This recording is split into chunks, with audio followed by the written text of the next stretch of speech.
Muito obrigada por esse delicioso. Por quê? Tira os braços da Muito da obrigado frente. pelo quê? Eu não tô ouvindo. Vamos, fala assim, ó, porque daí eu consigo ouvir e orar contigo, tá? Isso, isso.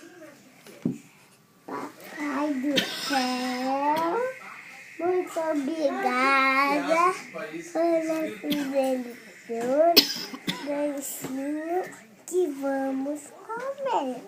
Prometo que vou comer tudinho, ser bem bonzinho. Amém, amém.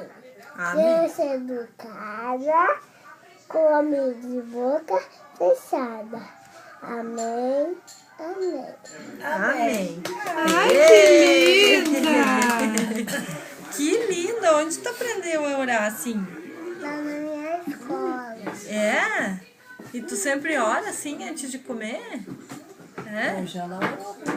É?